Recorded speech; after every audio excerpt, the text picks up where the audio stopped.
한 주간 있었던 세상의 소식, 그리고 외신이 바라보는 국내 이슈가 궁금하다면 글로벌 Y. 네, 4개월째 이어지고 있는 가자지구 전쟁, 이제 좀 출구를 찾게 될까요? 또 이스라엘과 하마스가 휴전안을 검토 중이라는 소식입니다. 나라 밖 소식 살펴보는 글로벌 Y에서 자세히 살펴보겠습니다. 문희정 국제정치평론가와 함께합니다. 어서 오십시오. 네, 안녕하십니까. 오늘 저랑 옷 색깔이 너무 비슷하셔가지고 저희 네. MBTI 똑같잖아요. 아니 그러니까 이게 또 굉장히 사생활을 여기서 공개하게 되는데 네, 약간 비슷합니다. 자매 느낌으로 예. 한번 들어가 보겠습니다.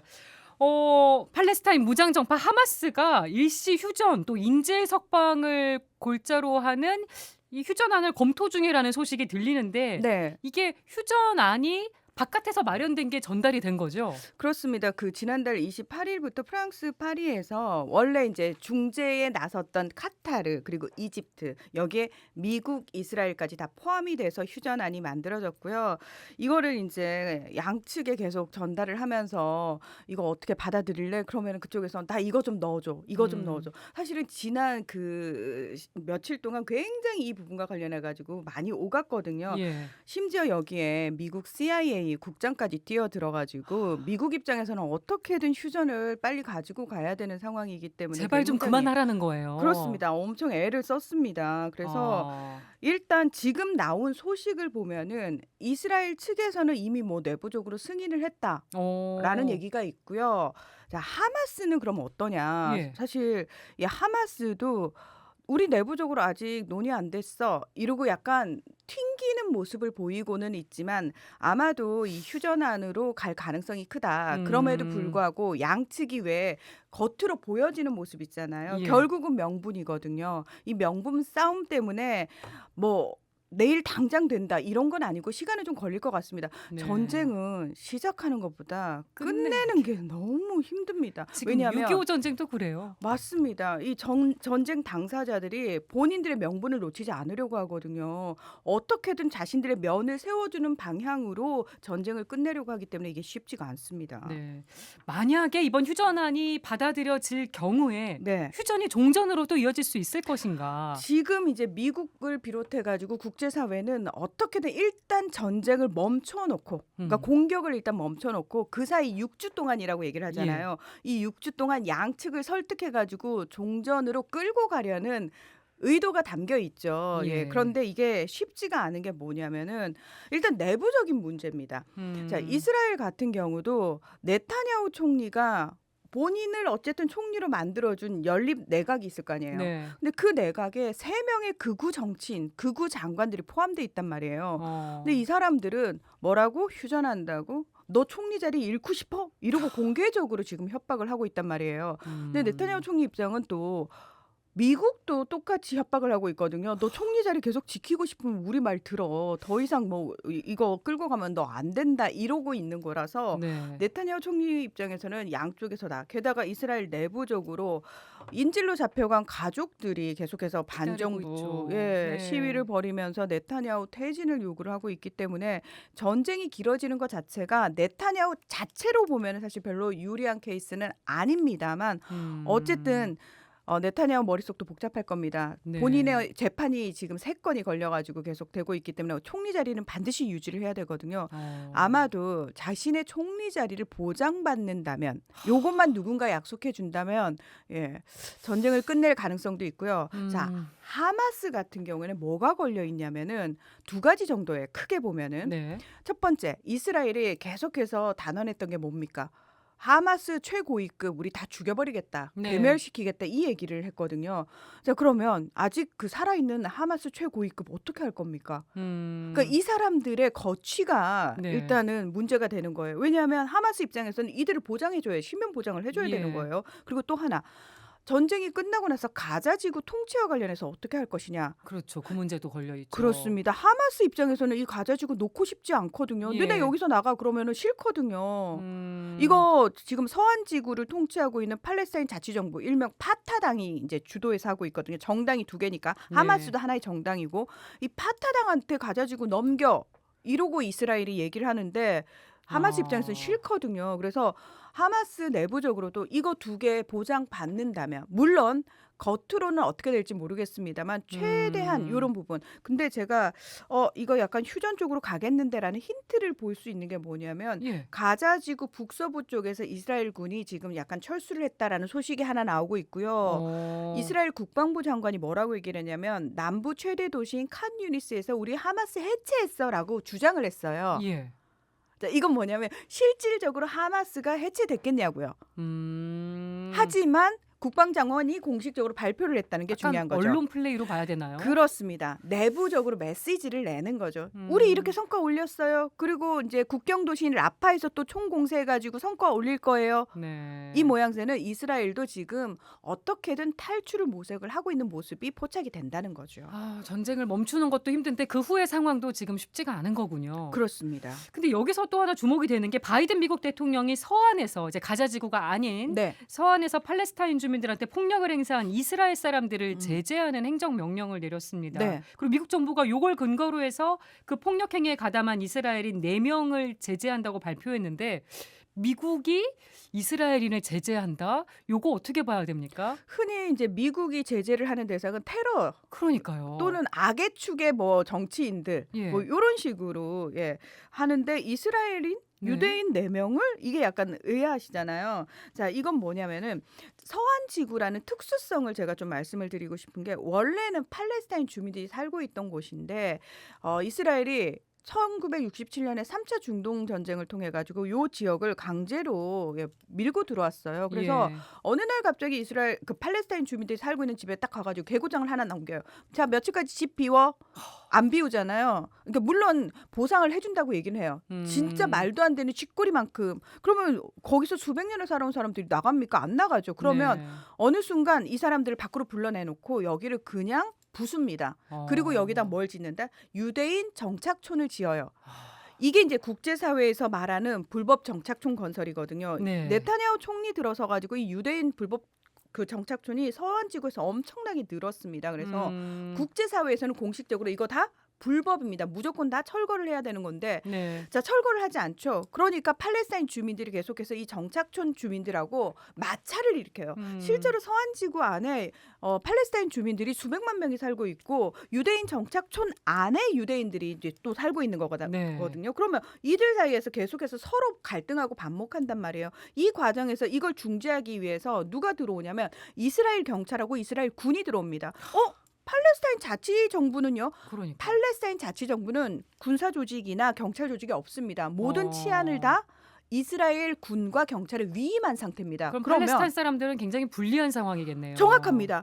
그래서 가자지구 공격 계속되는 동안 서한지구에서도 정착민들이 팔레스타인 주민들을 향해서 뭐 총격을 한다든지 네. 방화를 저지른다든지 이런 일이 서로 많이 벌어졌어요. 그 과정에서 서한지구에서도 340명이 넘는 팔레스타인 주민들이 사망을 했단 말이죠. 예. 자, 이 4명은 그 과정에서 살인, 그러니까 팔레스타인 주민들 살인, 농장이라든 건물에 방화를 저지른 실제로 그런 혐의를 받고 있는 4명인데 네. 사실은 원래는 미국이 제재해야 되면 영향력을 생각한다면 정치인들이라든지 극우 네. 정치인들 또는 극우 장관들을 제재하는 게 맞잖아요. 근데 미국이 그걸 못하는 거예요.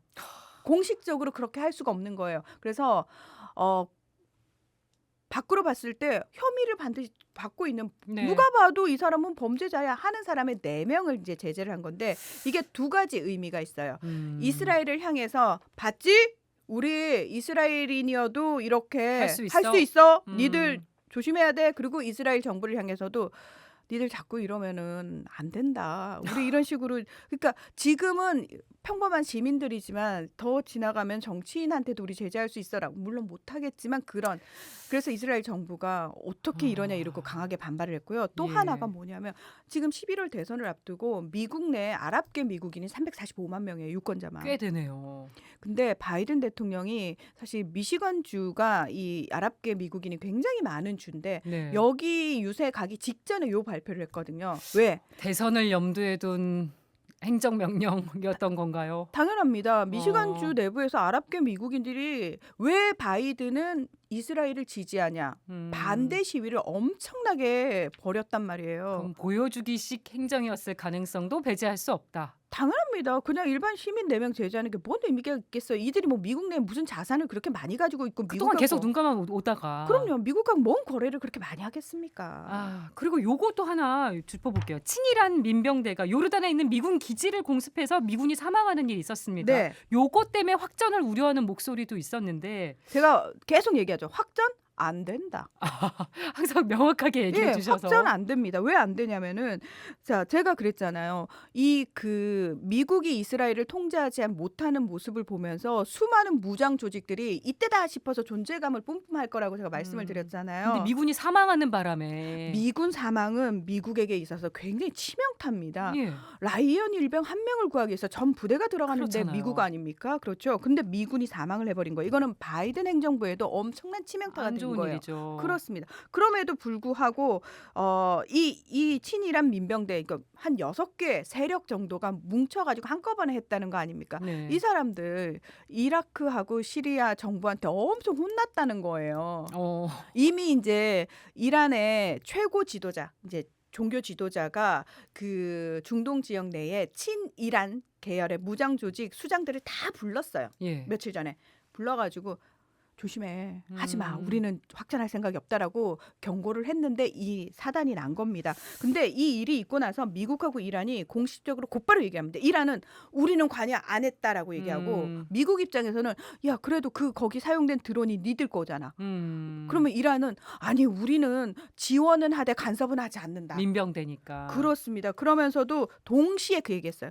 확전을 원하지 않는다라고 어. 공식적으로 발표를 했기 때문에 확전은 되지 않겠지만 예. 미국 입장에서는 어떻게든 면을 세워야 돼요. 미군이 네. 죽었기 때문에. 그래서 이라크와 시리아 내에 이제 보복 공습을 할 이제 목표물을 정했고 이거 공식적으로 이거 다 알려주잖아요. 이거 네. 무슨 얘기겠어요? 그냥 보여주기식이다. 그렇습니다. 저기 이란 빨리 도망갈 거 도망가고 알아서 하세요. 이렇게 대비하세요라는 얘기거든요. 예. 승인이 떨어졌다는 건 뭐냐면 바이든 행정부 입장에서도 공화당이 계속 공격하거든요. 미군이 죽었는데 가만히 니들 있느냐.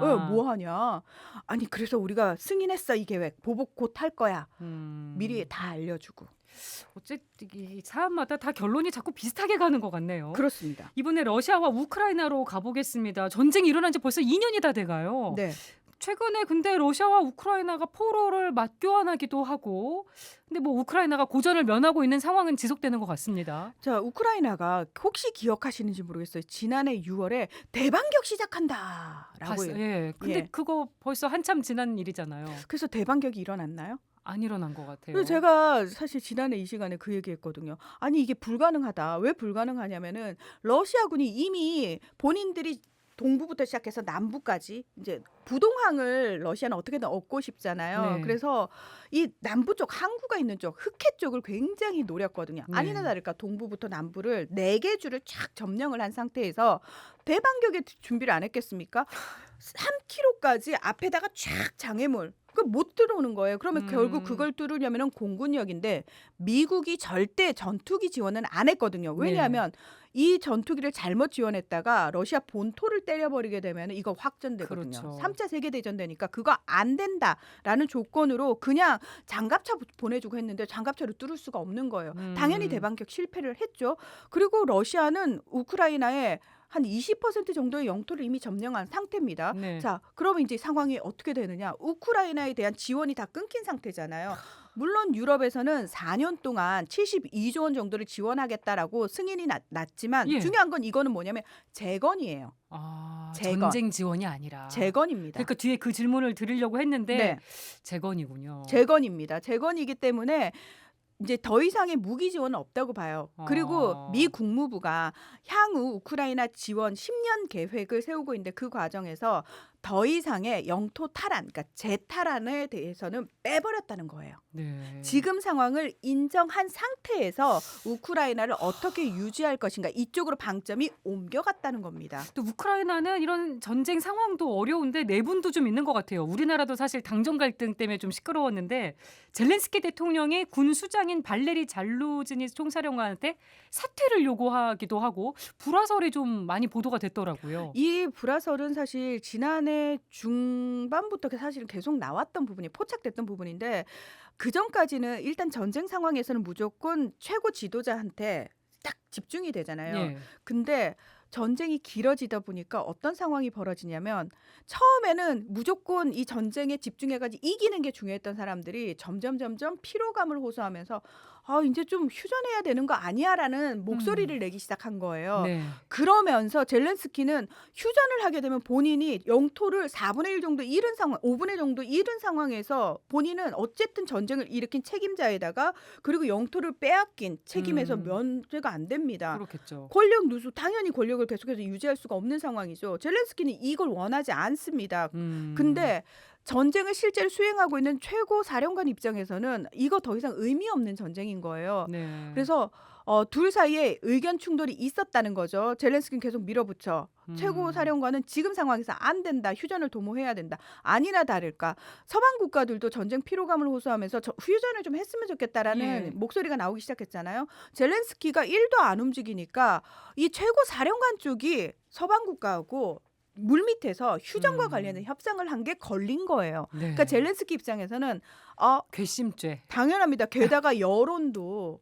실제로 싸우고 있는 최고 사령관이 거의 70-80% 지지를 얻고 있는 거예요. 그러면 젤렌스키 입장에서는 내가 최고여야 되는데 저 사람한테 권력이 쏠리게 되는 상황이지 않습니까? 그걸 네. 허락하겠냐고요. 그래서 미리 불러가지고 저기 이제 최고 사령관에서 내려오고 유럽의 한 국가 내가 대사로 보내줄게. 이제 전쟁 이제 했으니까 전선에서 물러나서 좀 쉬어. 이렇게 하니까 잘루주니가 무슨 얘기를? 난 계속 싸울 거예요. 난 전선에서 물러나지 않을 거예요. 이렇게 거절했다는 겁니다. 네. 그리고 제가 봤을 때는 지금 CNN 쪽에 잘루준이 기고문이 그러니까 1일자로 나왔거든요. 예. 이건 무슨 의미다? 서방 쪽에서도 젤렌스키보다는 잘루준이 쪽에 사실은 힘을 실어주는 모양새가 됐습니다. 그러면 여기도 휴전 가능성이 있는 겁니까? 당연합니다. 더 이상 전쟁 못 끌고 갑니다. 이제 두 개의 전쟁이 조금 끝낼 수 있는 기미가 빨리 끝내야지 미국의 바이든 대통령이 그나마 대선에서 좀 노려볼 만합니다. 이 두 개가 다 바이든 대통령의 대선과 연결이 연결이 돼 되는군요. 있습니다. 왜냐하면 민주당 측이 정권을 빼앗기게 되면 모든 게 다 수포로 돌아가거든요.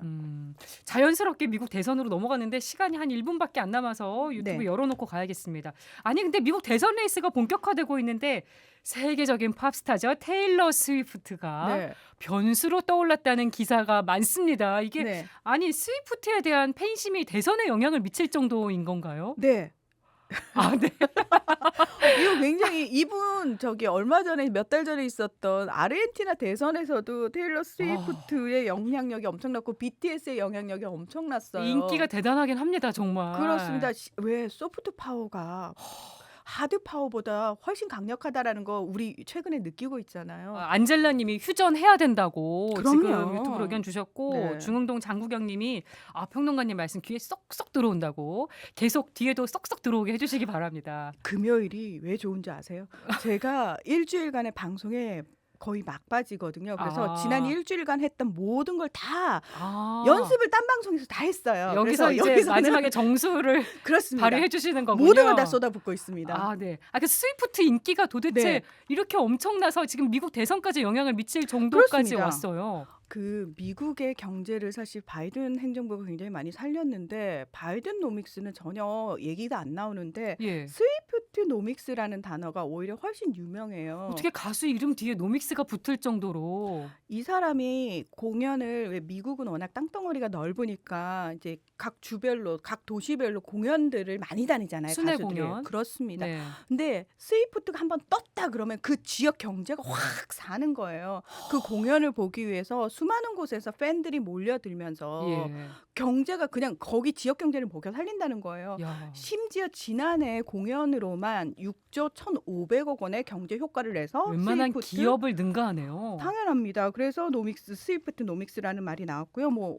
올해 타임지, 올해 인물, 타임지 올해 인물. 그리고 이 사람 지난해 9월에 여러분 대선에서 투표하셔야 돼요. 미국은 사실 어. 유권자가 제가 투표하겠습니다 이러고 유권자 등록을 해야 되거든요. 예. 유권자 등록하세요 게시물을 올리니까 하루 만에 35,000명이 유권자 등록을 했다는 거예요. 이야. 그리고 최근에 여론조사를 보니까 전체 유권자의 70%가 스위프트를 굉장히 우호적으로 보고 있고 예. 특히 18세에서 29세에는 72%가 스위프트 좋아라고 얘기를 하고 있고 무당층에서는 네. 66%가 스위프트를 좋아한다는 거예요. 그래서 대선 네. 후보들과 캠프에서도 지금 스위프트를 주목하고 있는 것 같은데 그렇습니다. 지난 대선에서는 스위프트가 바이든 대통령 지지했었어요. 지지했어요. 그래서 지금 친 트럼프 또 트럼프 캠프 인사들이 스위프트를 견제하고 있는 것 같습니다. 음모론이 돌고 있는데 어마무시하게. 그쪽에서 나온 거 아니냐 얘기도 나오고요. 음모론이 엄청나게 돌고 있죠. 그 연인이 그 풋볼 선수거든요. 굉장히 유명한 트래비스 켈시라고 하는데 이 사람이 있는 팀이 챔피언 결정전에 올랐어요. 예. 그러니까 이제 스위프트와 이 사람의 만남이 결정전에서 슈퍼볼이라고 흔히 얘기를 하잖아요. 예. 이 미국 1억 명이 시청한다는 동시 시청한다는. 엄청난 인기. 거기서 이제 이 사람들이 나타나가지고 만약 여기서 바이든 지지할 거다부터 이 음모론입니다. 네. 바이든 지지할 거다. 그리고 국방부 비밀 요원이다. 사실 스위프트는. 그런 얘기도 있더라고요. 심리를 건드리기 위한 그리고 코로나19 백신과 민주당 지지를 위해서 만들어진 거짓 커플이다. 그러니까 스위프트 같은 경우에는 그 성소수자들의 권리라든지 여성들의 낙태권을 옹호하는 입장을 밝히고 있거든요. 그래서 명백히 정치적으로는 민주당이 훨씬 가깝습니다. 이번에는 아직 공식적으로 입장을 밝히진 않은 거죠. 네, 게다가 바이든 대통령이 워낙 그 나이가 많다라는 게 약점으로 많이 꼽히고 있는데 스위프트가 만약에 지지를 선언을 하게 되면 굉장히 젊은 이미지를 가지고 갈 수 있다는 거죠. 젊은 층을 쫙 끌어올 수 있다고 하기 팬심까지. 때문에 그렇습니다. 그래서 이래저래 음모론에 많이 시달리고 있는데 중요한 건 이 어떤 정치적인 의미를 떠나가지고 저는 스위프트라는 사람이 가진 이 영향력이 정말 상당하구나. 진짜 인플루언서네요. 예, 우리가 왜 BTS를 보면서도 네. 엄청난 영향력을 느끼잖아요. 그렇게 전 세계에서 우리나라 그 국방부에 관심이 많다고. 예. 그거 아세요? 아미들이 오늘의 점심이라고 네. 그 국방부 식판을 찍어서 올려요. 예. 우리 오빠들이 오늘 뭐 먹었다고. 그거 이제 공유하려고. 그렇습니다. 그리고 요거까지 살펴볼게요. 지금 트럼프 전 대통령이 재판을 받고 있는데 네. 이 재판이 진행될 워싱턴 DC 법원 주변 경계를 미국 정부가 엄청나게 신경 써서 강화하고 있나 봐요. 도로 그렇습니다. 통제까지 할 정도로. 이게 왜 그러냐면요. 이 워싱턴 DC 법원이랑 2021년 1월 6일 날 의회 난입 사태 있었던 예. 그 의회 건물이랑 274m밖에 안 떨어져 있어요. 그냥 맘먹으면 1분 안에 갈 수 있는 그렇습니다. 가까운 거리네요. 그러니까 굉장히 좀 한 번 그런 일을 당했잖아요. 그래서 약간 이제 겁을 먹고 있는 부분도 있고 불상사가 일어날 수 있다는 거. 트럼프는 워낙 지지자들 향해서 내가 정치적 마녀 사냥의 피해자다. 이들이 그 탄압하고 있는 건 내가 아니고 여러분의 자유의지다. 네. 여러분이 대통령을 뽑을 그 권한을 이들이 지금 뺏으려고 하고 있다. 이런 식으로 끌고 가고 있거든요. 예. 그래서 최근에 트럼프 전 대통령과 관련된 판사, 검사 그리고 뭐 심지어 배심원단까지 이 지지자들의 협박이 엄청나거든요. 그래서 아마도 이 재판이 계속되는 동안은 이 경계가 굉장히 강화될 수밖에 없을 거다. 왜냐하면 지지자들이 네. 계속 트럼프는 일단 지지자들 앞에 서서 계속 연설할 거예요. 네. 그리고 굳이 안 나가도 되는 재판장이 계속 나갈 거예요. 우리나라 같았으면 재판 리스크네, 뭐 사법 리스크네 얘기를 했을 텐데 오히려 그럼, 트럼프는 전략으로 그럼요. 더 홍보를 하고 있는 본인의 머그샷을 굿즈화 시켜가지고 그걸로 엄청나게 돈을 버는 사람 아닙니까? 대단한 트럼프입니다. 그렇습니다. 그래서 트럼프 재판이 진행되는 동안은 이런 상황은 정말 불가피할 것으로 보이고요. 저는 이런 게 더 많이 노출되면 노출될수록 연방 대법원에서 트럼프의 출마 자격을 박탈한다라는 건 거의 불가능해지지 않나. 그 압박이 엄청날 겁니다. 예. 대법관들이 목숨 걸고 그 결정을 내리긴 쉽지 않을 거거든요. 현재로서는 바이든 대 트럼프의 리턴 매치가 아주 유력해 보이는 상황. 그렇습니다. 네. 알겠습니다. 글로벌 Y 문희정 평론가와 함께했습니다. 잘 들었습니다. 네, 고맙습니다.